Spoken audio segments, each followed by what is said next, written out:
Hello to all, আমি অরুণ কুমার। আজকে আবার একটি নতুন ভিডিও নিয়ে এসেছি, যে ভিডিওতে আমি class 10 West Bengal board of secondary education ইংরেজি বইয়ের তৃতীয় lesson the passing away of Bapu written by Nayantara Sahgal unit 2 line by line Bengali explanation করব। Gandhiji's funeral was to take place the day after his death. Gandhiji's funeral, গান্ধীজির অন্তিম ক্রিয়া অথবা অন্তিম সংস্কার was to take place করার কথা ছিল या फिर সম্পন্ন হওয়ার কথা ছিল the day after his death, তার মৃত্যুর ঠিক পরের দিন। hour in advance, ঘন্টা কয়েক আগেই পিপল লাইন দ্য রুট, মানুষেরা সারিবদ্ধ হয়ে দাঁড়িয়েছিল। The funeral procession was to follow, যে পথ দিয়ে ফিউনারাল প্রসেশন অন্তিম সংস্কারের পদযাত্রাটি অথবা শোভাযাত্রাটি করা হবে সেই পথে। আমি আবার আলোচনা করি। পিপল লাইন দ্য রুট, মানুষেরা সেই পথে সারিবদ্ধভাবে দাঁড়িয়েছিলেন। The funeral procession was to flow, যে পথ দিয়ে গান্ধীজির শোভাযাত্রাটি করা হবে।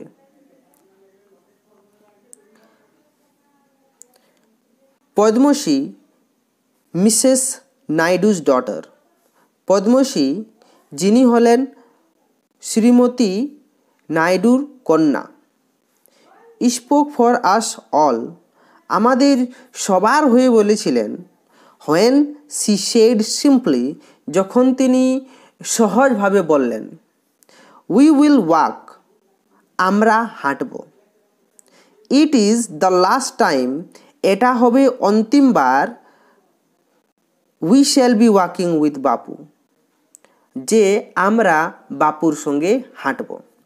তাহলে মিস পদ্মশ্রী হলেন মিসেস নাইডুর মেয়ে, ওকে। এবং তিনি আমাদের সবার হয়ে বলেছিলেন। আমাদের মানে এখানে নেরেটার আর অথর একই ব্যক্তি, নয়নতারা সেহগল।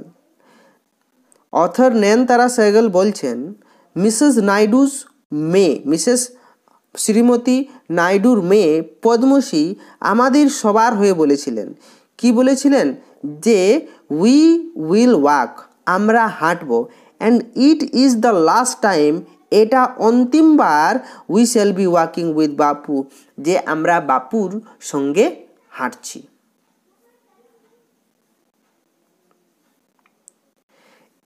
ইট was an agonising walk. Agonising কথাটির অর্থ হলো যন্ত্রণাময়, যন্ত্রণাদায়ক, পীড়াদায়ক।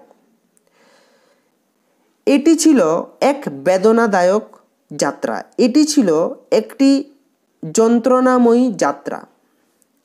Thousand silently watch the procession, হাজার হাজার মানুষ নীরবে শোভাযাত্রাটি দেখছিল, এই অন্তিম যাত্রাটি দেখছিলেন।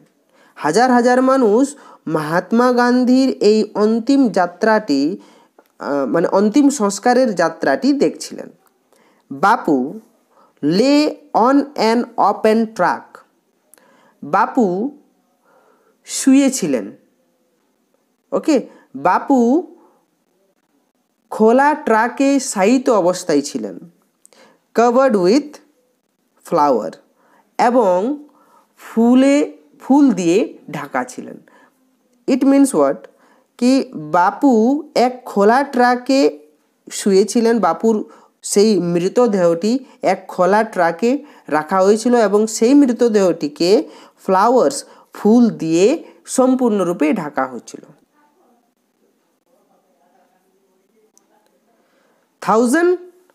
থাউজেন্ডস অফ পিপল উইপড, হাজার হাজার মানুষ কান্না করছিলেন অথবা কান্নায় ভেঙে পড়ছিলেন। Trying to touch Bapu's feet, এবং চেষ্টা করছিলেন বাপুর চরণ স্পর্শ করার। It was impossible to move in the thick crowd. এই ঘন ভিড়ের নাড়াচড়া করাটাও এক অসম্ভব ব্যাপার ছিল। এটা বলছেন নয়নতারা সেহগল। নয়নতারা সেহগল herself was present on this procession.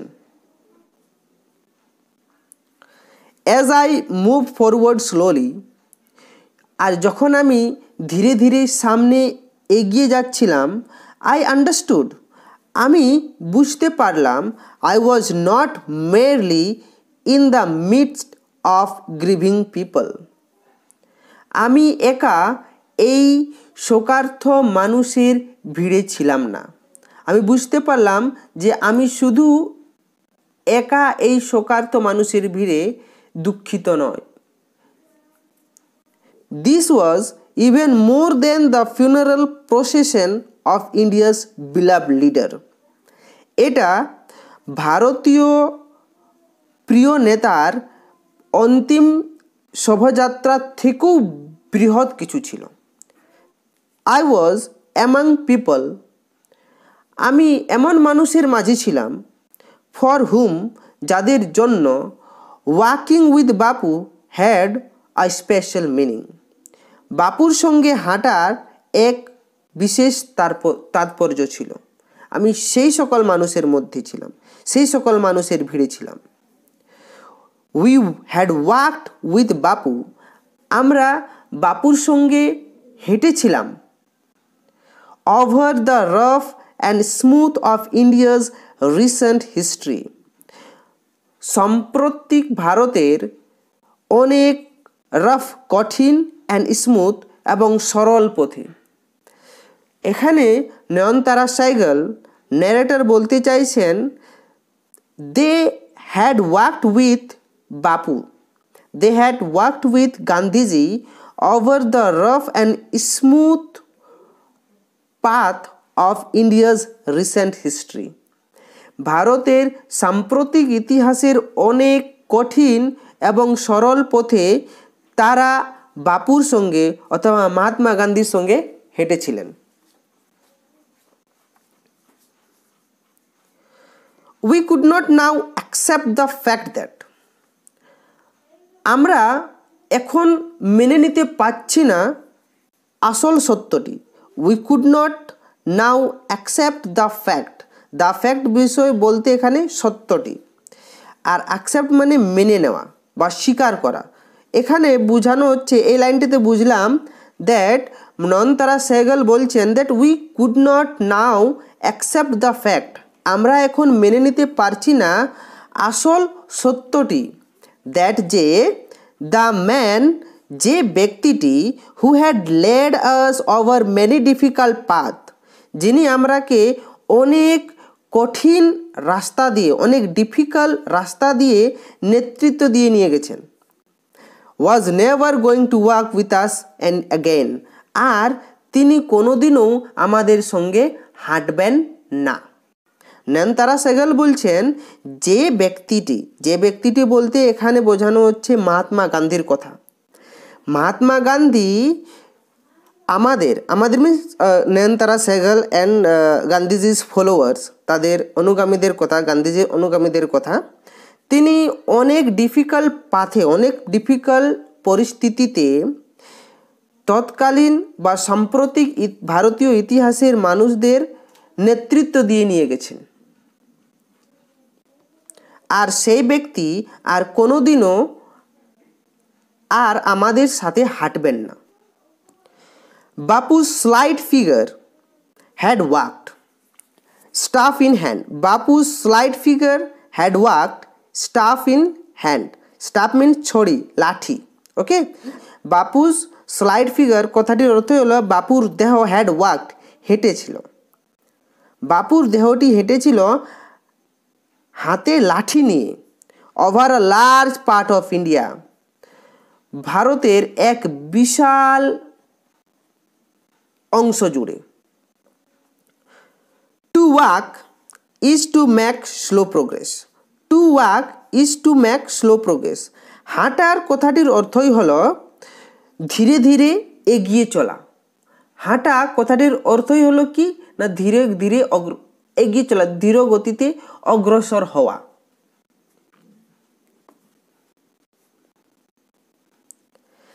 It is to think with clarity.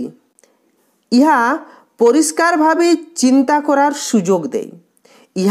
ইহা কথাটির অর্থ হলো এই ধীর গতিতে হাঁটা। It is to think with clarity. ইহা পরিষ্কারভাবে চিন্তা করার সুযোগ দেয়। ক্ল্যারিটি মিন্স পরিষ্কারভাবে। And closely to look at, এবং স্পষ্টভাবে দেখার all that is around you, যা আপনার চারিপাশে রয়েছে সেই সব বিষয়বস্তুকে। From small insects to the horizon in the distance. From small insect, ছোট্ট ছোট্ট কীটপতঙ্গ থেকে শুরু করে দূর দিগন্ত পর্যন্ত সমস্ত কিছুকে দেখার সুযোগ করে দেয় এই ধীর গতিসম্পন্ন হাঁটা।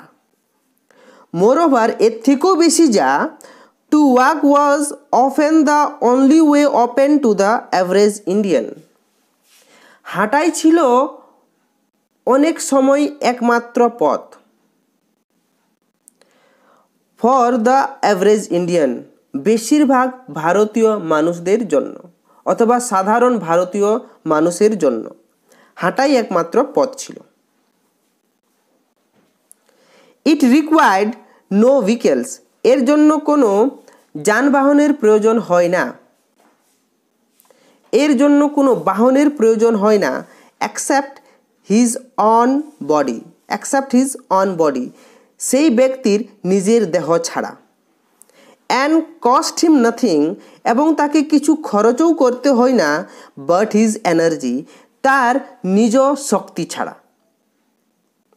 গান্ধীজি টুক দিস নেসেসিটি, গান্ধীজি এই প্রয়োজনীয়তাকে গ্রহণ করেছিলেন। As he took much that was common place, যেমন তিনি অনেক সাধারণ বিষয়কেই গ্রহণ করেছিলেন। অ্যাজ হি টুক মাচ, যেমন তিনি গ্রহণ করেছিলেন, অ্যাজ হি টুক যেমন তিনি গ্রহণ করেছিলেন, much that was common place, অনেক সাধারণ বিষয়কে। অ্যান্ড ট্রান্সফর্ম ইট, এবং এটিকে রূপান্তরিত করেছিলেন ইনটু আ জয়ফুল এফর্ট, এক আনন্দময় প্রচেষ্টাতে।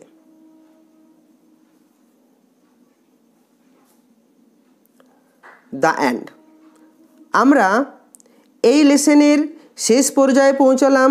যদি এই পাঠ আপনাদের ভালো লেগে থাকে, আপনারা অল্পটুকুও উপকৃত হয়ে থাকেন এই পাঠ দ্বারা, তাহলে please do subscribe my YouTube channel and please don't forget to like my video and share with your friends, colleagues and your classmates.